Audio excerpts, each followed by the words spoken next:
All right. So, everybody ready to go? Ready to go. Ready to go. All right. Awesome. Well, welcome to Plan A. Today, we're going to just see how it goes. I was going to use a dirty word, but I can't. I was going to shoot in the blank, but I can't say that. So, Shoot the we're just breeze. going to shoot in the breeze. Shooting the That breeze. there. Thank you. Shooting the breeze. I was going to use a different word that rhymes with hit. So we're just chatting today about things that we've interacted with on LinkedIn and what's on our mind. No real topic per se. Maybe I'll see in the title afterwards what we end up talking about, and we'll title it something. But for now, we're just gonna chat. So I'll start the timer. I'll kick it, Matt. I'll kick it to you because I posted on LinkedIn. I saw that you were posting about basically it was, and I'm going to go look at my phone. I know there was micromanagement involved, but it was like how to help without making a big deal of it. And I thought that was an interesting notion of like, how do you, and you tied it to Buckminster Fuller. I'll let you get into that, but how do you help people without necessarily making a big deal of it? And it kind of ties to a post that I saw John Cutler posted, and I'll have to go find this and snip it up there too. He posted about one of his big like career, I think he called it a trap or a failure, is that like essentially he'll like some people want help and they're like pulling, and Yeah. some people don't necessarily want, like they're interested and they're asking questions, but they're not actually ready for help. And I think the point that he was making, although I don't think he said this explicitly, is that if you jump in and help them and you're giving them help and maybe even feedback, and they're sort of at the curiosity stage and they haven't really said, hey, give me, Yeah. you might burn some bridges or you might fall into a trap. And so I think the two go together nicely. So anyway, enough talking from me. Matt, what do you got? Yeah. No. Yeah. Well, I agree with that, and I agree. I don't think there's anything I've ever heard John Cutler say that I haven't agreed with. And he's a cyclist too, so quite like that about him. Um, yeah. So I have been posting, so you two know that Mrs. Turner has had a bit of a scrape this week. And she had a bit of a fall playing tennis, and she broke her ankle. So I've been in hospitals a lot this week. So people might have seen me messing about on social media a bit more Speedy than I would. recovery, Dina. Yes, yes, speedy recovery to her. Um, so I have been posting a few things. I got to thinking about this thing about how do you get people changing without really imposing anything? And like you've just said there about John must have been considering it. I think it's probably at the forefront of our minds a lot, isn't it, as coaches, that you want to try and get people changing. You want to encourage the change. You want them to not think too much about it. The more active you are in making them aware that they're changing, sort of like the less predisposed people are to changing. And I was sort of just thinking about things.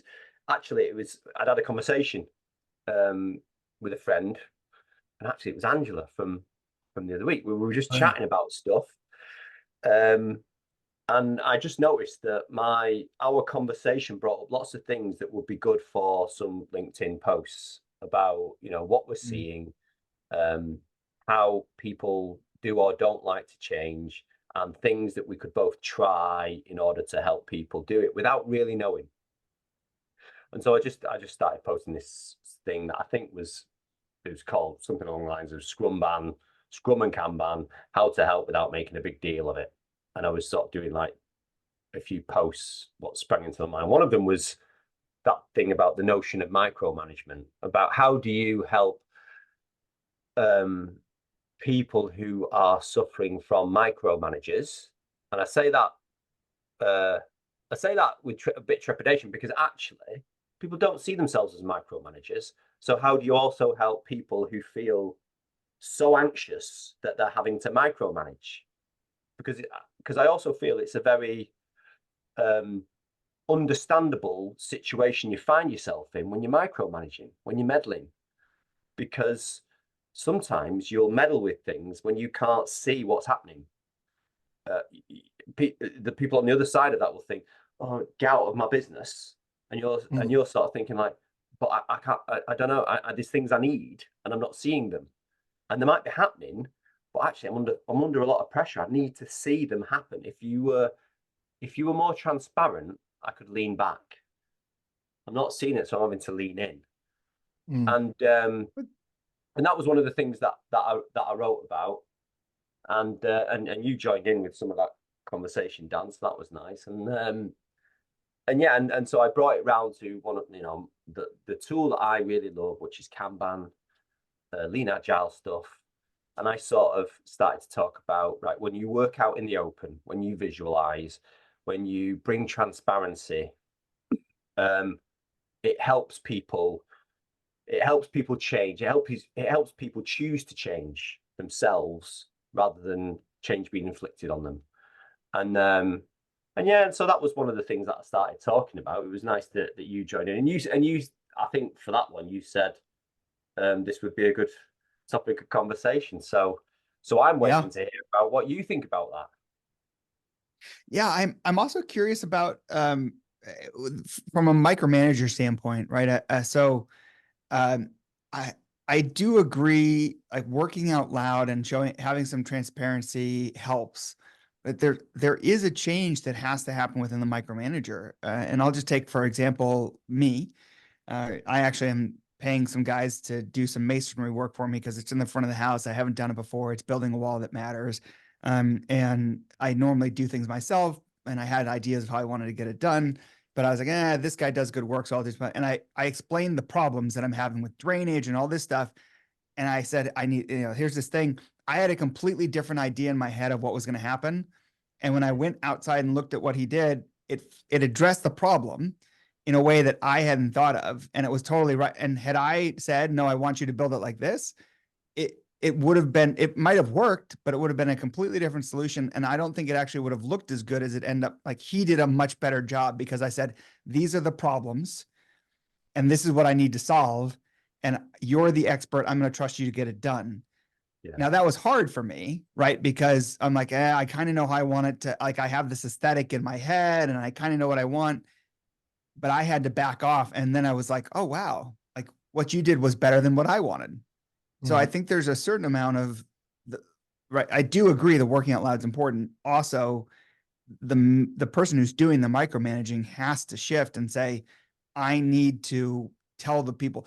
Part of the reason they aren't getting what they want, in my opinion, is they haven't made clear what problem is trying to be solved. They're just saying, I need. And then they get the thing and they're like, well, that doesn't do what I need. Well, yeah, but that's what you asked for.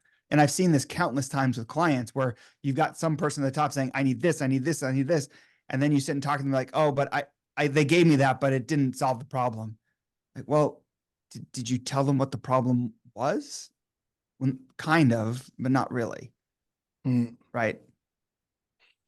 Yeah, I mean, control, I think there's like a symmetrical relationship between control and trust when you talk about micromanagement, right? It's like the less I trust you or that I trust what you're able to help me achieve, the more I'm going to feel the need to control, and vice versa, right? The more I trust you, the less I feel like I have to run behind you and control things. And so, and incidentally, the more I control doesn't necessarily equate to more trust, right? It works the other way as well, right? The other person who's being controlled feels less trusted, obviously, and then so that's.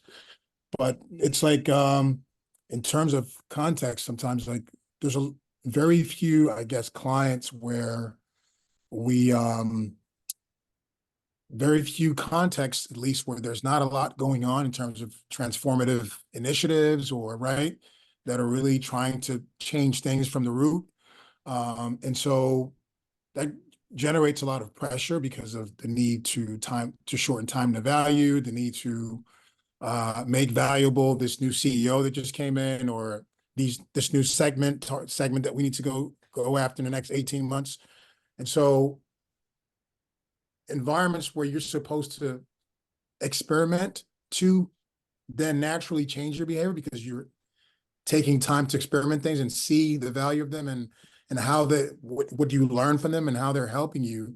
that takes time. If you don't have that time, that's not built into your environment, yeah, then micromanagement is sure to set in, because then there's a trusting relationship that's broken, because there's an environment, a context where I need these things by this time. Can I trust you to deliver those things in set time? So yeah, that relationship between, yeah, control, trust, and sort of you know, how experimentation, which then breeds learning, fits into all of that is like, you know, You're it's hitting, huge. well, you're hitting that nail on the head, really. I mean, that's like most of the conversations I have about it is the conversation I was having with my pal. Like how like what's the nature of trust, and how do you build trust? And so And who really, goes first? yeah, Mhm. well, this is it, and this comes in with the Buckminster Fuller thing. So you mentioned Buckminster Fuller also. The Looney Tunes character. I got it. Which, yeah, he sounds like a Looney Tunes character to me. And I often say to, have you heard of Buckminster Fuller? And people are like, what? Are you making that? Have you made that up? And I didn't know when I first, my first Buckminster Fuller sort of appreciation, when I discovered him. Sorry, the dog's barking outside. I love that we have a real moment on here. Yeah. We There's just a real had moment there. before. We've had You this guys heard before, the haven't we? ringer. Because my dog's been barking outside before, and I've stressed out about it. And now I've just given my eldest son the evil eye, and he's taken the dog inside. Yeah, so this Buckminster Fuller thing, I can think again now. So Buckminster Fuller, before my first encounter with Buckminster Fuller, I was looking for things about, how do you change stuff? And he had a brilliant quote, and the quote was, you never change things by fighting the existing reality. To change something, build a new model that makes the existing model obsolete. And I fell in love with it. I thought it was absolutely brilliant. What's interesting was, later down the line, I found out that one of his students, who's a professor of architecture, but one of his students was Amy Edmondson. And just that sort of line that I've quoted there, it feels like it creates psychological safety by not imposing things on people, by building something that they can choose as an alternative to what they already have, so that they have the agency, they move towards the thing that you're suggesting. And again, I think that's that thing with trust, which also comes into when I'm working with people and I start to suggest, well, maybe you want to do something differently. I fall into, I wonder if you do, is I'll fall into that conversation with them where they go like, what, I have to do two things. And it's like, well, yeah. Because if you took the one thing away that this person's expecting, if you stop doing that, then actually that's just going to create conflict. You're pulling the rug. So yes, if you want to have change, build, like Buckminster Fuller saying, build something else as well as, and then they will choose it, and then you don't have to do the former thing. And your payoff is you no longer have to do the thing that brings about dysfunction and doesn't give you the outcome you want. And you put the effort into building a new thing, and they move away from the old thing. And then you only have one thing to deal with, which is generative and brilliant, and it gives you what you need. So that's that. So that's that thing about trust, is if you build that new thing whilst satisfying their old need, and they can see you doing it, then what that does is it shows that you are trustworthy. You're not out to get them. You're not out to pull the rug. You're doing these two things at once. You really, really want this new thing. And they think, okay, cool. They're keeping me safe. They're building this new thing. It does look better than what I've got. And I'll move over to that then, and I'll trust them. And these people are trustworthy. Because I always think that. I think, like, to be trusted, people will bemoan the fact that, oh, I'm not trusted. I haven't got autonomy. It's like, well, but you need to earn trust. You need to show that you are trustworthy, that the new thing is a good thing, and do that. And then I think then, micromanagers are given the opportunity not to have to lean in all the time. They can lean back and just be around when you need them, I suppose. That's what I think. It sounds very, some of that sounds very Field of Dreamsy to me, if you build it, they will come. Good. Why does that sound Field of Dreams? This is what I want to explore. This is excellent. Yeah, like you build Why the is that? thing and they'll, Oh, you mean like build it and they will come? yeah, Yeah. yeah. Okay, so, but not like fantastic or a No, I dream. mean, field of dreams. Yeah, if you build it, they will come.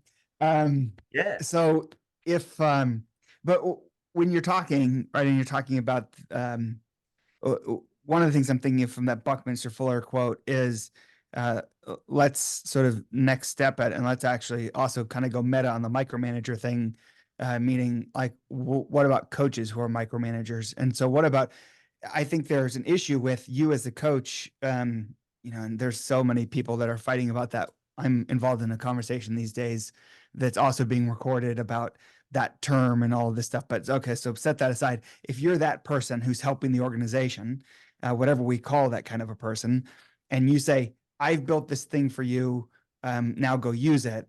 Like that's very micromanaging, as opposed to taking a more, coaching, like professional coaching, or I think people use the life coaching as a pejorative personally, but use that type of a framework to help them figure out what they want to build and let them build something that suits them, and have them, like, you don't actually do the building. You're not the micromanager of it telling them it should look like this, but you're there for advice if they need it. But let them build what works for them and have them help bring people along, I think is far better in terms of change than building it yourself as the advisor. And because we see that all the time, right? You see that with SAFE, or you see that with when McKinsey comes in, or Accenture, or whatever. Like, all right, here's your new model. Here's the 50-page PowerPoint, or 100 or 200 page. All right, we solved your problem. Just go do that thing. We built you a better thing. I think it's let them build the thing that works for them. Let them actually do it in a small, controlled way, and then have people come along. I don't know. Maybe that was just a mouthful of rubbish, but that's what was going through my head. No, I mean, I agree. I've been when you guys when Matt and you kind of jump back in with the response, I kept having a visual that the whole chicken and the egg conundrum, right? It's like which came first. So it's like with micromanagement, okay, fine. We have a context, we have a situation, a culture of micromanagement. How do we get out of that? And Matt, to that, you spoke to the fact that like you also have to earn trust. So it's like the people who were doing the micromanagement were saying, I need to see a little bit more evidence that I need to give trust. And then the other thing is saying, we need to feel evidence of, it being given to us, right? Yeah. And so it's like, and a lot of times when we come into these contexts, we're stuck right when this mere definition of what trust is alone is not even, there's not even alignment there, right? And so what happens is, where do you set the bar? Where do you set the bar to create the environment where we're all comfortable in saying that, okay, given the stakes, given everything at play, we're comfortable allowing you or me stepping back for you to build this control thing. Obviously, if I give you the proper context, I have a clarified vision, right? And so that's when we have to jump in and help people craft, clearer visions, inspiring visions that make sense and that allow, using your example, Dan, for that wall or whatever to be built that was, geared towards a valuable solution and still did the job, right? Even though it wasn't what you envisioned, right? And you being comfortable with that.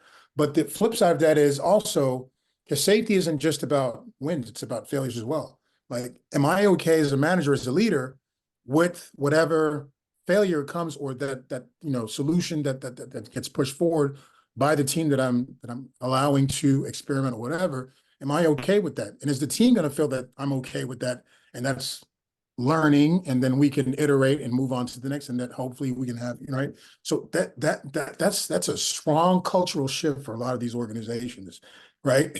Given what's at stake and given, the salary some of these leaders are making and the pressure that's, piled onto them by investors, or whatever. And obviously, like, you make your bed, you lay in it, but that's a difficult conversation.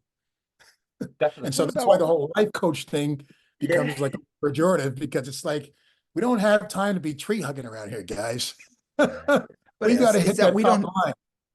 It's that we don't have time thing that bugs me, because, I know. I'll hear people say, oh, we don't have time. Essentially, we don't have time to think. Use Nancy Klein's book title, Time to Think.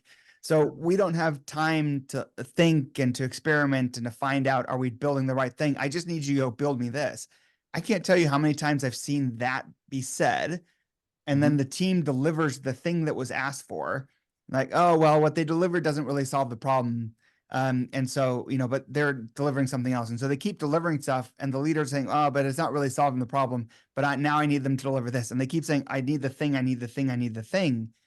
And if they've built 10 things and none of them have delivered they haven't solved the problem, imagine if they had only delivered one thing that solved any problem in the world that they had. Yeah, Wouldn't that have been better? And yeah, Yeah. maybe it would take more time to think, and they would have had time, they would have needed to experiment, and they would have needed to make sure that it was the right thing. But then you'd have one thing that actually solved the problem versus 10 things that are there that aren't doing anything. I can't understand why that's such a tough trade-off for, I actually don't understand why that's so hard for people to get their arms around. It's like they can't do it. Well, But it is a tough thing, isn't it? It is a tough, because someone is very used to saying, this will solve it, give me that thing. I get paid to make that call. That's what I get paid the big bucks for. I take that risk, and that's why I earn this salary. And so that's why ultimately, I think at the heart of all the transformation we've been involved in, it's like the heart of that transformation is, what's the role of the manager? How do you still feel good about what you do as a leader, as a manager, by trusting people, by setting context, by clarifying vision, by articulating what issues you want solved, handing those problems over, putting people around, those problems. And so that speaks to a little bit the sort of product theater conversation that's being had with Marty Kagan, right? With his recent book, where people feel like he's sort of demeaning product ownership and that role, which is more of just And the backlog, coaches too, right? And coaches, right? And so it's like, hey guys, it's not rocket science. Give people problems to solve, right? Give them an engineer, give them a product designer, give them what's the third one? So design, engineering, and Testing. And no, not testing. Design, engineering, and product manager. And product manager, right? Right. Okay. Give him the guy who basically has access to the customers, to the data, right, and to the business, right, and then with that context, he'll be able to figure out how, right, given all that context, to solve whatever problem has been set before him. So yeah, that speaks to what you're saying. It's like, give people problems to solve, right, and trust that given the skills they have, you've created a team with the right people and the right skills, they'll figure something out. But that's something that's given our, I guess our management approach over, X amount of decades and centuries, that's a huge shift, because it changes the power dynamics, if you will. People feel like they've been disempowered of making decisions that count, that help move the needle, right? And so it's this is the David Marquet, right? Turn the ship around. This is if I'm the one person making decisions, he's like, you never have time to eat dinner. You're the guy making all the decisions. And imagine if you have an entire submarines of people who are thinking for themselves, acting like, in the business world, we might say acting like owners. But everyone's acting like the captain. He says people come on the ship and they can't tell who's the captain. Well, that's because he's playing a different role than as he puts it, the Russell Crowe of do this rudder, do that rudder, do this, do that. It's a different role, and it is a shift. And so I understand why that is hard. Like I get that trade up. That's a very hard thing to do. I struggle with it. I struggle with it with a wall. To give up that control is hard because you have to trust the person's going to execute. But what I don't understand is for Matt, you said it's easy. What I don't understand is, why is it so hard to say, oh, it would be better for me to have one thing that solved the problem than 10 things that do nothing. I still don't get. But I don't know how to answer that, but we're just going to pick up on one of those things you see. So it's like you're saying there on David Marquette's submarine. If someone steps onto that submarine, you don't know who the captain is. Yeah. you don't need to know who the captain is, because what they do see, it's not about what they don't see, it's about what they do see. And what they do see is people sharing information and decisions being made at the information, and quickly and contextually and correctly. Because they have this thing, like, which is what I was saying, like, right at the start of this conversation, is about that transparency and about that openness that can allow you to give trust and be trusted. Is that thing, I think Marquette calls it in the book, deliberate action. So when they're going to do something, they say it out loud instead of just doing it. And they say it out loud, and then basically everyone around them sanity checks it. So I am going to do, like you're saying there, Dan, I don't know the technicalities either, like right rudder, left, I don't know, down, periscope, whatever it is. And then someone goes, whoa, don't do that because of these things. And they go, oh, right, oh God, I didn't know that, which is that exchange of information. And not knowing something and making the decision, not knowing something is an ill-informed decision. You'll make the wrong decision. So what they have is these checks and balances where they share information, they sanity check each other's decisions all the time, and they do that naturally. And that's transparency, and that's openness, and that's working out in the open. And that helps you connect the hive mind together. Yeah. And have a flow of information. Flow, guys, see, I'm always coming in with the flow, get confused by the product stuff. It's all the same stuff, but it's just a different sort of vocabulary, isn't it? But so they're sharing this information. And so what you do see is correct decisions being made all the time. And what you'll also see is people feeling safe, people not looking stressed, people looking happy, people knowing that the right decisions are being made by the right people and the right, down the other end of the submarine, which is what we sort of want in these organizations. And then, like, going back to like the Buckminster Fuller thing, is like we've been saying, that doesn't really exist in a lot of places. So we sort of have to create it alongside these people are going to give us lists that they want these things to happen. Right. We are going to make these things happen, but we're also going to start to practice these behaviors where people can transparently make little safe to fail changes that will give these people better results than they wanted. They won't be able to say to us, we didn't do the exact things that they asked us to, because we'll be doing the exact things that they asked us to and some more, and get a better outcome. And then when all said and done, what we're going to do is we're going to share with them that we did everything they said. So we're irrefutably, can't be, we did the thing, but we also did these things, and it gave you a better outcome. These things that you didn't list. So there are things that you didn't know we should do. And we did them without being asked. Therefore, we can be trusted. Therefore, we're clever people.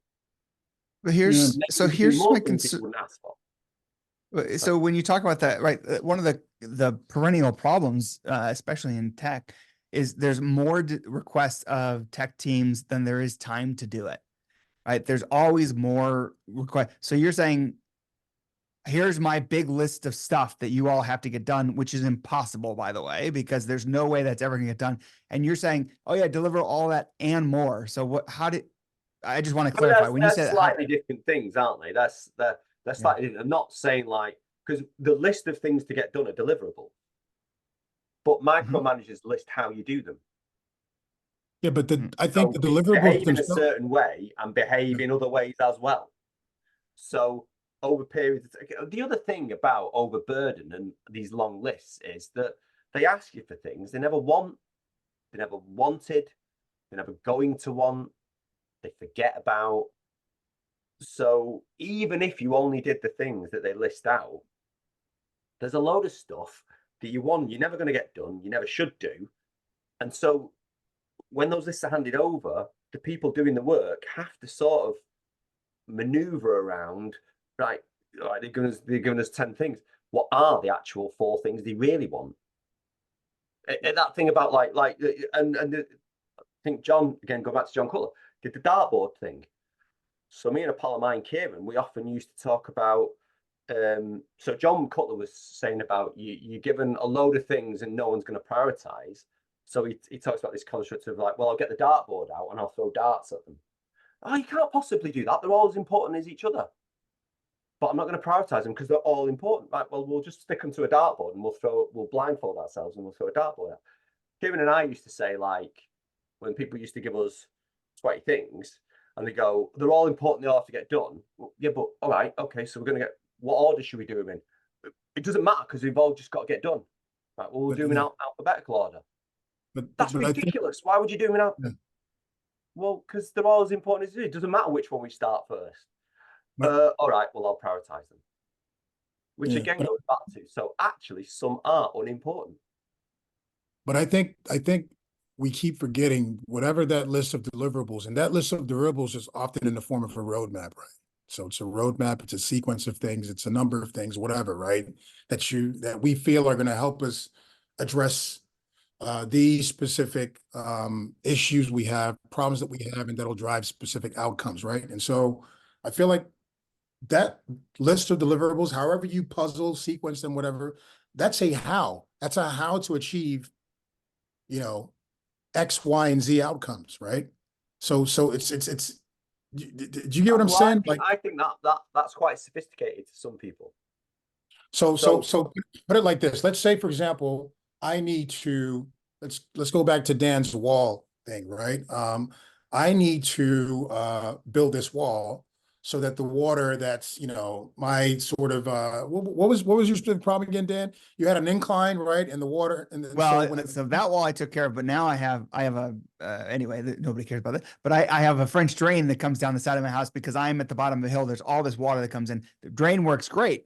Problem is the sod never grew on top of it because there wasn't enough soil. So anyway, I tried to take care of it. Big storm came, washed all the soil away. There is none. And so what I'm doing is building a wall around it to turn it into a planter. So I don't need sod. And I just said, I'm going to leave it rock. And I just need space for the water to go out. And I was envisioning like a gap in the wall, and he built it a different way. So there is a gap in the wall, but there actually is wall above it so that you can, like, the water can come out, but you can still, so it's built differently, but it solves my problem and it looks way better. You gave him the problem. And so if you had given him a list of, hey, do A, B, and C, go get cement, go get this stuff, go get that stuff, build this thing here, etc., you would have been sort of micromanaging the how, right? As opposed to just giving him the problem and been based on his expertise and the amount of trust you have in the fact that he's a certified, practitioner or whatever, right? And he's been doing this for years. There's a certain level of credibility that he came with. He came up with a solution which was not what you'd imagine, but even better. And so may have bought time, energy, space, and time. So that's why I say sometimes those deliverables we focused, that's a how. So it's like, and there's a lot of energy in organizations, from prioritization to whatever, budgeting, that's being focused on just the how, and zero being put on addressing the problem. How do I clearly articulate the problems that need solved and how I'm going to measure those problems that are being solved, turn them into dollars, profit, whatever. But it could also be a what. And what we're missing is the why. And then some people who do the how that will deliver the what, and they do that even better if you told them the why. Exactly. And so what's quite interesting about all this conversation where we started at the beginning is that how do you stop people just focusing on the easy thing to list is the what. It's very easy to list the what. And by listing the what, then it's also the people who do the how, it's easy to criticize the how if the what isn't delivered. But the what shouldn't always be delivered because the what won't always get you the why. But what you should do is, like you said, Sanjiri, you should just all have a conversation about why. Why are we here? Outcomes and impacts we're trying to deliver. But I think as a manager, people feel like they're not valuable by not having control on that list of deliverables. I think that's what it is intrinsically. I think that a lot of the managers or a lot of the leaders are subject matter experts, and they're still hanging on to that hat and feel like I'm an even greater subject matter expert. I just choose not to delve into some of these muddy, cruddy topics, but I totally know what needs to get done, right? I've done this. I've built my Yeah, career up to yeah, this point. You know what I mean? I'm not here by chance. And definitely. so they feel like they have, and that's why there's a lot of hippo going on, the highest person's paid opinion in the room. And ultimately, and then we know that ultimately doesn't work. The best decisions are delegated down where the work actually gets done by the true experts who are in touch, understand the technology, know what problems need to be solved, understand the context and how to adapt context to solutions. Yeah. But I think that's really what it is. And that's what's really difficult to change from leaders, especially for leaders, especially in these big organizations, Yeah. these big And egos. and I've this was actually, the point. Sorry, this was the point of the conversations I've been having, the ideas I've been throwing out there and seeing if they stick. Is that you have to work extra hard to move people from that paradigm, from how they're thinking safely. Like micromanagers are not necessarily bad people. Generally everyone's heart is in the right place, but it's that we're not aligned on like say the how things should happen, and so they're like quite didactic about how things should happen. Yeah. The really hard work for people like, and coaches undertake that work quite a lot.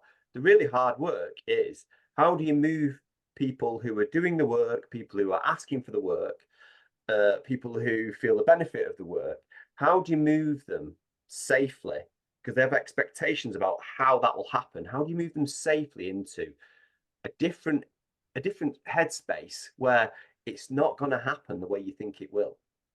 And even it's interesting that they haven't reconciled themselves to the fact that like it hasn't happened for a long time in the way that you've described how it should be done.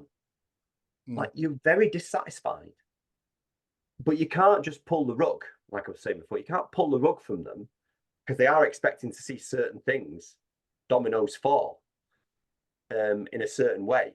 So you have to build, which is when we get back to Buckminster Fuller, which is, so you have to build something, you have to put the extra work in to do something slightly different, not too madly different, so that they can go, oh yeah, that is different than what I asked for. Not too different, but different enough that the people who've done it for me clearly have good judgment. What else can I let them make judgment decisions on? So you're saying take the gradual route as opposed to the I huge think so. paradigm seismic shift, which is like it's going to ask too much, from Because one of the things that I put that actually got quite a good response was that, like, if you want humanity, you have to be humane to the people who are expecting certain things. You have to be, if you want safety, you have to make people feel safe. Pulling the rug from under one set of people just so you get more of the rug, it's never going to be a good thing, is it? It's not role modeling the right way of working. And whilst it might not expedite what you want, it might not be quick, it's probably the right thing to do. Dan, what do you say to clients, and we've all had them, that you say exactly what Matt just said, right? Over a half-hour conversation, the person hears it and says, that's your belief, that's your conviction. I've done it other ways and it's worked just fine. But you know what I mean?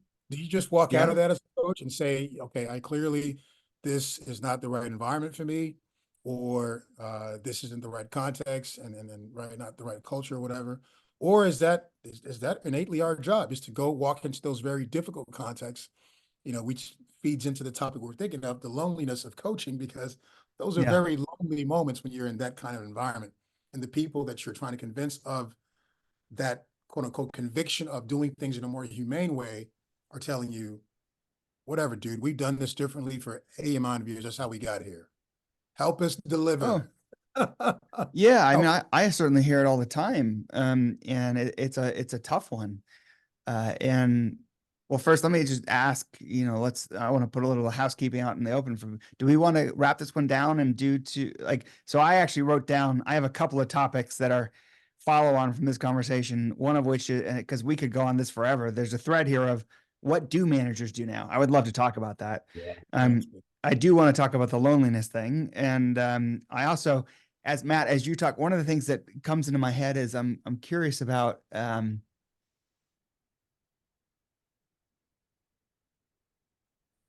I'm just going to say this, and I know that I don't mean it as attacking you.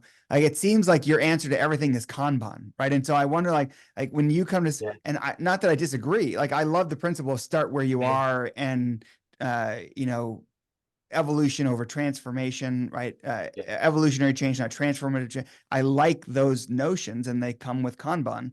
Um, but I'm wondering if that isn't a silver bullet in how you approach it. Like, oh well, if you just Kanbaned, everything would be great, right? Mm. Anyway, so there's multiple topics. So do we want to close down Yeah, and save those then let's topics for close later? down and let's keep those topics. Those are ace topics. Yeah.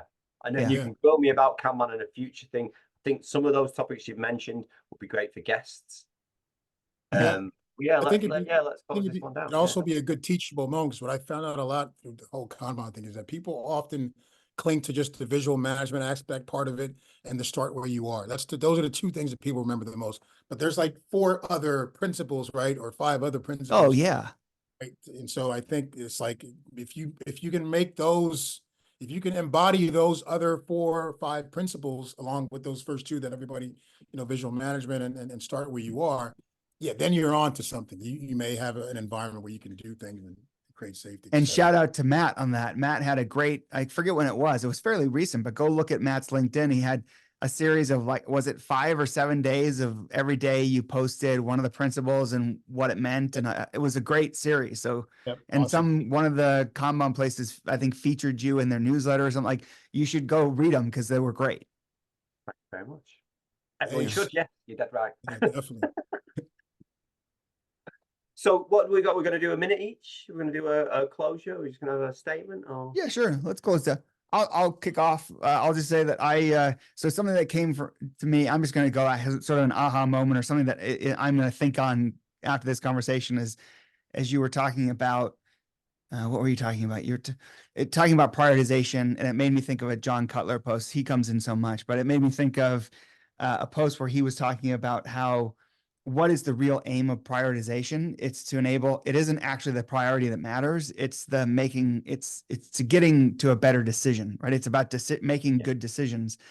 And it made me wonder, is the reason these leaders say, like, oh, they're all important because they don't want, like, they're afraid of making the hard decision, and they just want to, hand it off down the line, because then they have plausible deniability, like, oh, well, these guys just didn't get it done. It's all important. I tried to get it all done. They just didn't get it done. Is it that nefarious, or is it just that that's how they've seen it done? And so is that just the system they've worked in their entire career, and that's just how it gets done? I don't know the answer. It's just something I'm thinking on. So that's how I'll close down. Is that's what I'm thinking about. I like that. Should I go next? Because I got yeah. So I'll go Yeah, next go for it. because I got something on that very thing. So we talked earlier about Mrs. Turner having an injury, and we were abroad, and we had to focus. We had to get the help of insurers and help of lots of other people. And when push came to shove of repatriating us, getting us back into the country, safe and all that sort of stuff, that very thing happened. People who could and should have made decisions did not, because they knew someone else was coming after them. And I think that's part of the problem of prioritization, is that if you have someone else that comes after you, you defer or devolve that responsibility of making the decision to them. And it's passive, just by not making a decision and time going by and it being handed over and them not being able to not keep it back, which is one of the things I'll speak about when we get onto that topic of Kanban. But them not being able to keep that back is that you are pushing decisions further down, like, to people who, it's not my job to make this decision. You should have made it up there. Mm. And then they just have to make, and either they have to make a decision, or the decision is made because time has been spent. So they're actually, what happens is, it's not about you making an informed decision back then. They're not actually, people beyond you downstream are not making a decision. It's that options have been robbed. So there aren't any other decisions to be made. And this happened to us getting back to the UK from sunnier climes. Was that, for in this example, it was my wife needed 3 airline seats. No one booked us 3 airline seats. The insurers didn't. they said when it came too late and we just had to get to the airport, they said, "Oh no, check-in will sort it out for you." Got to check-in, no. The gate, they'll sort it out for you. Got to the gate, no, get on the plane, they'll sort it out for you. And then the people on the plane had to sort it out. They shouldn't have been the people making that decision. They had a plane to sort out and get safe for the flight. That's what happens in any. It was really illustrative of how bad ill-informed decisions and deferral of or devolvement of decisions gets made in organizations, because people just think realistically, someone else is going to do it. Matt, shouldn't you just book a private jet? I mean, come on, just charter a jet on that case. I know I'm very well-to-do, but I'm not that well-to-do, Dan. I can't do that. I mean, especially, weren't you in your villa in Majorca? You I know, was your in a private. hotel, I wasn't in a villa. I was on my holidays. Oh God. I mean, I'll just go back to, I think these, oftentimes, I think we touch on very seemingly abstract elements that help create, these systems of work, these systems of value creation that produce value, right? For clients, for people in the organizations, for whoever, and I think, some of those very abstract elements, but very humane elements are like control, trust, delegation, decision-making, like, right, power. And it's like, this whole debate around how do you measure the impact of coaching? It's like, it's nearly impossible to do that because obviously we're only part of a cog in a wider system in terms of influence. If you don't measure some of these really abstract elemental things, and there's different ways of doing that, we can have a debate around it, surveys, 360 feedback surveys. There's different ways to measure, how people feel about, control, how people feel about trust, right? How people feel about, delegation, right? How people feel about, whether I'm being recognized, right? And so all these things are ingredients to creating the system that we talk about. And I think if you don't measure those things or have some form of indicators that are showing a sort of an improvement or, vice versa, it's tough to really have a fruitful conversation around, tied between how these parameters are moving, how these elements are evolving, and how we're doing, right? Top line wise, outcome wise, metrics wise, money wise, profit wise, et cetera. So that's, I'll just close it out on that, but love the conversation. And I can't wait to dig into the piggy bank for some of the ones you noted down, Dan. Yeah, I'm super excited about some of those. So they'll maybe close out our first season. Although we got a few to go, but yeah, I think it'll be fun. Yeah. But I love the conversation today. Thanks. Jace. Oh, Thanks, guys. awesome. Cheerio. See y'all next time. All right, I think we're good. Holidays. Thanks for joining us today on Fun A, available wherever you get your podcasts. If you like what you heard, you know what to do.